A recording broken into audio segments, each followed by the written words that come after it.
अ, जी तो आज जो टॉपिक हम डिस्कस करने लगे हैं वो है हमारे पास नॉमेनक्लेचर ऑफ कोऑर्डिनेशन कंपाउंड्स। तो सबसे पहले ये है कि इसको डिस्कवर किसने किया था, वर्नर ने।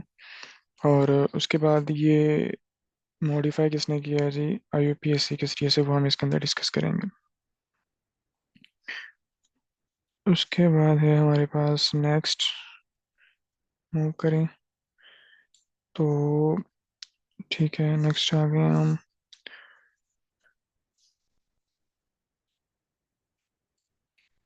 तो सबसे पहले हमारे पास आता है कि इसकी जो है हमारे पास मार्क कहाँ से होगा, ठीक है। उसके बाद है हमारे पास, इसको जरा रेस कर लें पहले। जी, तो उसके बाद हमारे पास नेमिंग ऑफ कंपाउंड। सबसे पहले क्या होगा, लिस्टिंग ऑफ आइन। जो आइंस मौजूद है उनको ऑर्डर देना है, तरतीब देनी है। उसके बाद कोऑर्डिनेशन स्फीयर का नाम रखना है। फिर लिगेंड की नेमिंग करनी है। सेंट्रल मेटल एटम की नेमिंग करनी है। ऑक्सीडेशन स्टेट फाइंड करनी है। और जो ब्रिज्ड कॉम्प्लेक्सेस हैं, यानी कि जैसे जो ब्रिज कॉम्प्लेक्स है, यानी कि जिसमें जो मेटल है वो दो लिगेंड्स के दरमियान में ब्रिज बना हुआ है, तो इसको हम कहेंगे ब्रिज कॉम्प्लेक्सेस। उनके जो नेमिंग है वो कैसे करनी है। उसके बाद नेक्स्ट है, चलिए सबसे पहले order of listing ions. Cation का नेम फर्स्ट होता है, पहले रखना होता है, और उसके बाद किसका नाम होता है, एनायंस का होता है। तो केटाइन हमारे पास, जैसे ये सोडियम क्लोराइड यहाँ पे बना हुआ है, ये केटाइन है, इसका नाम सोडियम पहले, ये क्लोरीन है, इसका नाम क्लोराइड बाद में। इस तरह से ये पोटाशियम केटाइन है यहाँ पे। और ये जो है कम्प्लेक्स एनाइन है, ये हमारे पास हेक्सा क्लोरो प्लाटिनेट। और साथ में ये जो 4 ये लिखा हुआ है, ये प्लाटिनियम की ऑक्सीडेशन स्टेट है। उसके बाद नेक्स्ट है, sorry, naming of coordination sphere. सबसे पहले क्या होगा, जो लिगेंड्स मौजूद हैं, जैसे मेटल के लिगेंड क्या होता है, लिगेंड वो एलिमेंट है जो सेंट्रल मेटल एटम को जो है वो इलेक्ट्रॉन पे डोनेट करता है, ये लिगेंड होता है। तो इसको अल्फ़ाबेटिकल ऑर्डर के अंदर हमने इसकी नेम करनी होती है। जैसे यहाँ पे एग्जांपल देख लेते हैं, ये एक्वा है, और ये क्लोरो है।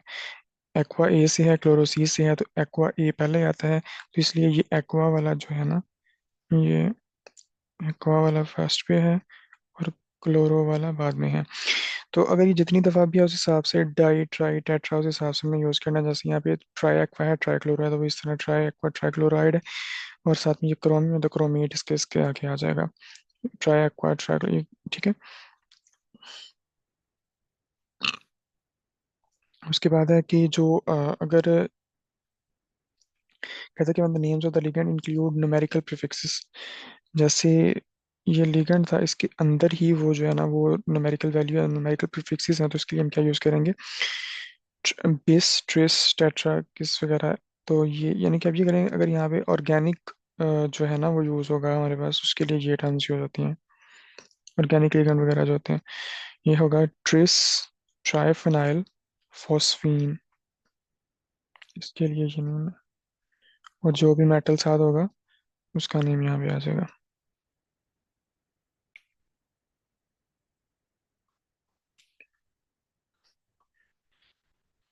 नेमिंग ऑफ लिगेंड है, नेमिंग ऑफ लिगेंड में पहले क्या होता है, न्यूट्रल लिगेंड्स पहले आते हैं। जैसे ये हमारे पास कार्बोनाइल है, ये नाइट्रोसाइल है, ये अमाइन है। उसके बाद आता है केस्ट्रो में एनायनिक लिगेंड्स। एनायनिक लिगेंड्स में जो प्रीफिक्स सेंड करते हैं वो ओ के ऊपर करते हैं, फ्लोराइड से फ्लोरो, क्लोराइड से क्लोरो, इस तरह इनको ओ के ऊपर, नाइट्रेटो नाइट्राइटो सल्फाइडो, इस तरह जो होती है प्रीफिक्स वो ओ के ऊपर अमेंड करते हैं। उसके बाद कैटायनिक लिगेंड्स होते हैं, कैटायनिक लिगेंड्स जो है ना वो आई यू एम लगा देते हैं हम आखिर पे। तो ये हमारे पास ये जो है वो नाइट्रोनियम, इसको नाइट्रो नाइट्रो ग्रुप था, ये तो नाइट्रोनियम। और उसके बाद ये हाइड्रोजीन थी, तो हाइड्रोजीनियम। तो यानी कि आई you M N I you M, या आई यू एम जो है वो प्रीफिक्स हम यहाँ पे यूज़ करते हैं।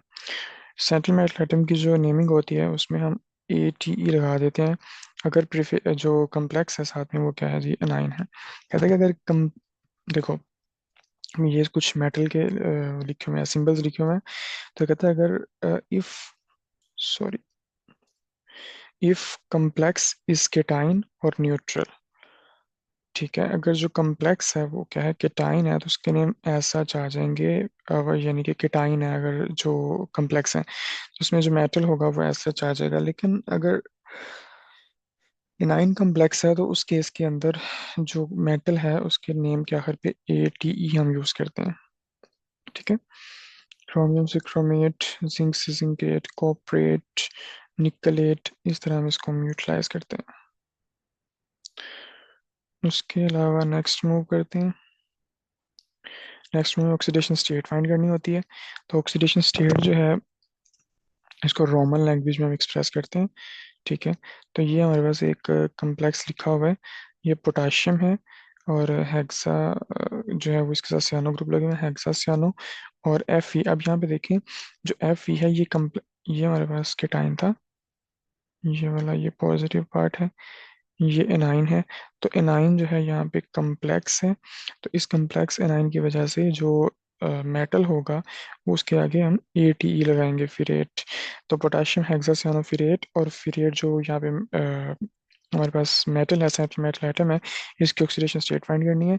तो पोटाशियम का 4 और उसकी +1 होती है, तो 4 1 4 हो जाएगा, +X। आयरन की जगह पे X लगा दिया क्योंकि फाइंड करना है। सियानो की -1 होती है, 6 6 ये -6 हो जाएगा जब 1 से मल्टीप्लाई इज इक्वल टू 0, क्योंकि ओवरऑल जो कम्प्लेक्स था वो ऑक्सीडेशन स्टेट 0 है क्योंकि न्यूट्रल है, तो इज इक्वल टू 0 हो जाएगा। और -6 +4 -2, तो इक्वल से दूसरी साइड पे जाएगा तो वो क्या हो जाएगी, +2 हो जाएगी। तो ऑक्सीडेशन स्टेट जो है यहाँ पे क्या होगी, आयरन की +2 होगी। उसके बाद नेक्स्ट देखते हैं, एग्जांपल्स ही हैं ये देखें। अम, यहाँ पे ये यहाँ पे देखें, अब यहाँ पे ये जो कम्प्लेक्स है यहाँ पे ये केटाइन है। एनाइन जो है वो सिंपल है, तो यहाँ पे जो मेटल है क्रोमियम, उसके नेम में चेंजेस नहीं होंगे, वो क्रोमियम ही रहेगा। क्रोमियम, ये ट्राई अमाइन है, ये ट्राई एक्वा है। अब न्यूट्रल लिगेंड जो है वो ट्राई एक्वा ट्राई अमाइन, उसके बाद ये आपके पास, ठीक है। यहाँ पे अगर देखें कि अमाइन क्यों पहले आया, तो आप देख सकते हैं कि ए, अब दोनों में ये भी ए से शुरू हो रहा था, ये भी ए से शुरू हो रहा था। तो अब यहाँ पे इसके दूसरे अल्फाबेट के ऊपर चले जाएं, तो यहाँ पे एम जो है वो एम पहले आता है और क्यू बाद में आता है, ठीक है। तो एम जो है वो इसलिए इसको अमाइन वाला ग्रुप जो है वो फर्स्ट पे है, और क्यू वाला जो रखा है वो सेकंड नंबर पे है। उसके बाद इस एग्जांपल में देखें तो यहाँ पे ऑर्गेनिक लिगेंड है, तो ये कोबाल्ट जो है ये ऐसा जाएगा यहाँ पे भी, ये tris ethene 1 2 diamine cobalt, और यहाँ पे ये सल्फेट ग्रुप साथ में लगा हुआ है। तो यहाँ पे जो ऑक्सीडेशन स्टेट है वो 3 है। उसके बाद सिल्वर, ये सिल्वर ग्रुप है, जिनके सेंट्रल मेटल यहाँ पे जो है वो सिल्वर है। तो अब यहाँ पे ये देख सकते हैं आप, जो ये भी कम्प्लेक्स है, ये भी कम्प्लेक्स है। तो यहाँ पे जो कम्प्लेक्स केटाइन है, तो यहाँ पे जो मेटल है तो उसमें तो नेम चेंज नहीं आएगा, वो सिल्वर ही रहेगा। लेकिन यहाँ पे जो है वो सिल्वर जो है ये अर्जेंटीन से रिलेटेड है, तो अर्जेंटेट बन जाएगा ये एनाइन होने की वजह से। तो ये डाई अमाइन है, सिल्वर है, ये डाई सियानो अर्जेंटेट है, तो इस तरह इसका नाम जो है वो हो जाएगा।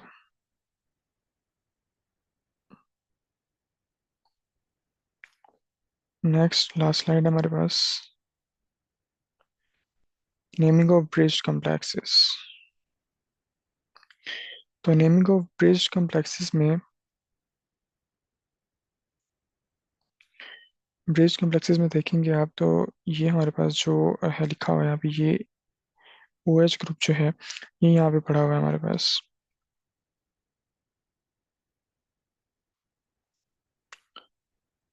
तो यहाँ पे क्या है जी, ये OH ग्रुप जो है यहाँ पे ये पड़ा हुआ है। तो यहाँ पे हम देखेंगे तो ये क्रोमियम, ठीक है, क्रोमियम है, तो ये भी क्रोमियम है। तो ये क्रोमियम और ये लिगेंड जो है वो दो डिफरेंट जो है वो कम्प्लेक्सेस के साथ सराउंडिंग है, तो उसको देखिए क्या कहते हैं। ये पेंटामाइन है, ये भी पेंटामाइन है।